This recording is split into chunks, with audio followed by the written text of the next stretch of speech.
Պատգամավոր Արծվիկ Մինասյան։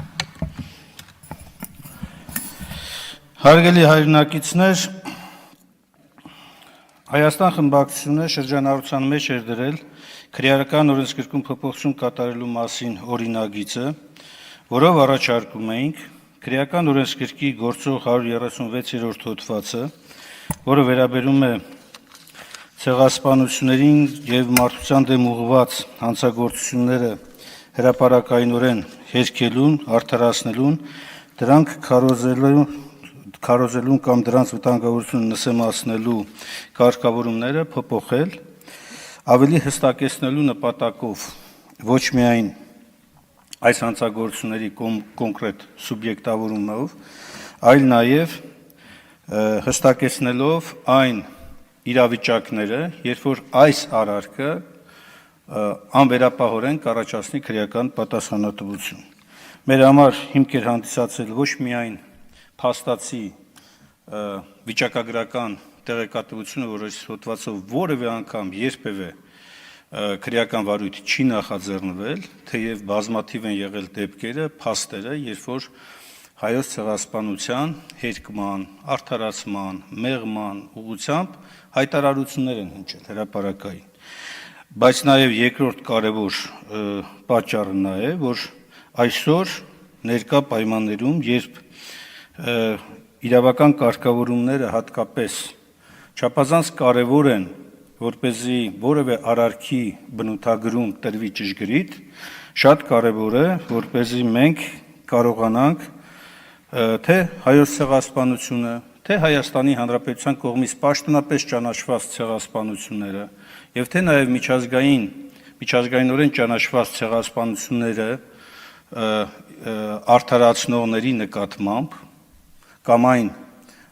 դրա բացական ազդեցությունը նվազեցնելու հրապարակային հայտարարություններ կատարողների նկատմամբ իրականացնենք քրեական հետապնդում,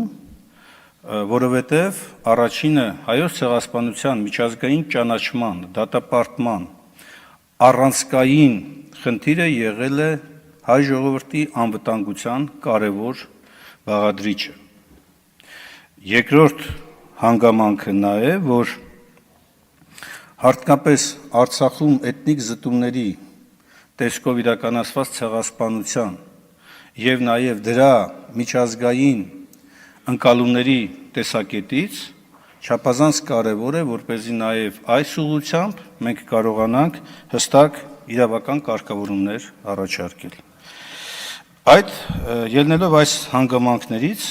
առաջարկել ենք, որպեսզի այս հոդվածը վերափոխվի եւ դառնա ավելի պրակտիկ, ավելի գործնական։ Մենք ունենք անշուշտ կառավարության բացասական եզրակացությունը, որին վստահ եմ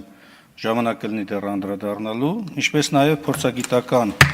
վարչության ազգային ժողովի տեսակետը, միանգամից ասեմ, որ մի շարք առաջարկներ մենք պատրաստ ենք նաև առաջինից երկրորդ ընթերցման ընթացքում քննարկել եւ իրացնել։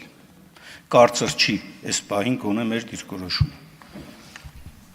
Հարակից եկուսով շնորհակալություն, պարոն Մինասյան։ Պետաիրավական հարցերի մշտական հանձնաժողովի անդամ։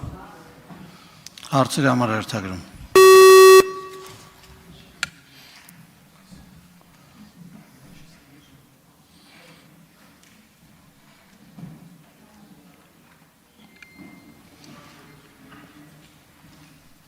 Համեցեք դիքին Կարապետյան։ Շնորհակալ եմ, պարոն փոխոսնակ, պարոն Մինասյանից թվում է շատ կարևոր է, որպեսզի մենք օրինակներով խոսենք, հասկանալու համար, թե այդ որ տիպի արտահայտություններն են, որ դեռևս քրեականացված չեն եւ դուք առաջարկում եք քրեականացնել։ Ես հիմա մեկ օրինակ կկարդամ եւ կխնդրեմ ձեր կարծիքը ասել այդ մասին։ Այս տարի ապրիլին Գևորգ Աջապահյանը ասել է հետևյալը. ցեղասպանությունը ձեր պատճառով է, դիմելով աշխարհիկ իշխանություններին։ 1000 անգամ այդ մասին ասել եմ, մինչև 1890 թվական հայ ժողովուրդը ապրել է իր պատմական տարածքներում, Համիդի ջարդերը եղել են արդեն, երբ ձեր կուսակցությունները ստեղծվեցին։ 1890 թվականին ստեղծվեցին ձեր կուսակցությունները եւ ձեր առաջին լոզունգն էր եկեղեցուց խլել ազգային կառավարումը, ոչ թե Թուրքից, այլ եկեղեցուց։ Իրենք հիմա չեն ուզում խոստովանել դա, կուսակցությունների ստեղծման առաջին գաղափարը եղել է ոչ թե Թուրքի դեմ, այլ եկեղեցու դեմ։ Եկեղեցուց խլել կալվածքները, որ փողով զենք գնեն։ եկեղեցուց ազգային կառավարումը խլել եւ կառավարել։ Եկեղեցին էլ ասեց. «Սիրելիներս, խնդրեմ, եկեք կառավարեք»։ Կառավարեցիք, 30 տարում վարի տվեցիք 4500 տարվա երկիրը։ Թուրքը ուզում էր հային ոչնչացնել, 11-րդ դարում չկարողացավ, 12-րդ, 13-րդ դարում չկարողացավ, գանք հասնենք 20-րդ դար, 20-րդ դարում ուզեց եւ կարողացավ, ինչու։ Արդյոք ձեր առաջարկով այսպիսի արտահայտությունը պետք է ուրեմն քրեական հետաքրքրության առարկա դառնա։ Շնորհակալ եմ։ Ակնհայտորեն առաջին մասը այո, շարունակությունը, որովհետև չգիտեմ ինչ մասն էր, ինչ տրամաբանությամբ էր կառուցված, առաջին մասը միանշանակ այո, առնվազն պետք է իրավական գնահատական տրվի։ Ինչպես որ պետք է իրավական գնահատական տրվի այն հայտարարությանը, երբ որ ասում է, որ մենք դեռևս պետք է պարզենք, ինչ տեղի ունեցավ մեր հետ 1915 թվականին կամ այն ժամանակ, երբ հայ ժողովուրդը գնում էր կառափնարան կամ չգիտեմ ինչ, այլ կերպ ասած, երբ փորձ է արվում զոհին ներկայացնել որպես մեղավոր անձ։ Սա նշանակում է, որ բոլոր նմանատիպ հայտարարությունները, արտահայտությունները, որոնք հայոց ցեղասպանության փաստը կարող են կասկածի տակ դնել, որոնք կարող են հայոց ցեղասպանության հետևանքները մեղմացնել, պատճառահետևանքային կապը աղավաղել, փորձել թուրքերի իրականացված երիտուրկական կառավարություն, օսմանյան կառավարության այլ կառավարությունների կողմից իրականացված հայոց ցեղասպանության փաստը որևէ ձևով կասկածի տակ դնել։ Արձագանք։ Այսինքն դուք համարում եք, որ օրինակ այն դասագրքերը, որոնցով ես դպրոցում սովորել եմ եւ որոնք գրվել են դաշնակցական կրթության նախարարների օրոք, նույնպես պետք է լինեն քրեական հետաքրքրության առարկա, որտեղ դրանցում ես անցել եմ հետեւյալ պատմական պատումը, որ հայկական հարցը մշտապես եղել է մեծ տերությունների շահարկման գործիք ընդդեմ օսմանյան կայսրության։ Եվ սա է նաև ուրեմն հանգեցրել, այս հանգամանքն է հանգեցրել նաև հայոց ցեղասպանությանը։ Արդյոք սրան էլ եք կողմ, որպեսզի քրեական հետաքրքրության առարկան դառնան ուրեմն այդ դասագրքերը, եւ արդյոք նաև համարում եք, որ երբ ասվում է, որ խորհրդային միությունը եւս ինչ որ մի փուլում Լենին-Աթաթուրք պայմանավորվածություններից դուրս գալով եւ խորհրդային միություն Թուրքիա հարաբերությունների փոփոխվող կոնտեքստը հաշվի առնելով, այսինքն այն հանգամանքը, որ Թուրքիան դարձավ ՆԱՏՕ-ի անդամ, հայոց ցեղասպանության հարցը սկսեց օգտագործել որպես արտաքին քաղաքականության գործիք, կարծում եք այս միտքը եւս պետք է ուրեմն լինի քրեական հետաքրքրության։ Ոչ, ի տարբերություն առաջին դրվագի դա չի կարող լինել, որովհետեւ խոսքը գնում է ոչ թե ցեղասպանության փաստը հերքելու դրա վնասակար հետևանքը նվազեցնելու,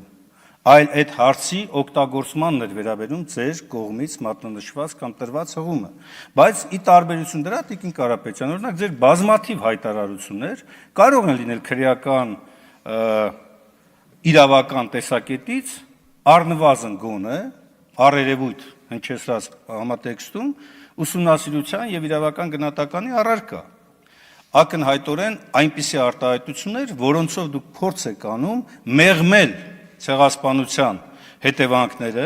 եւ բթացնելուն ուղղված գործողություններ իրականացնել հանրային ընկալման տեսակետից, ստեղծելով կեղծ ապահովության միջավայր,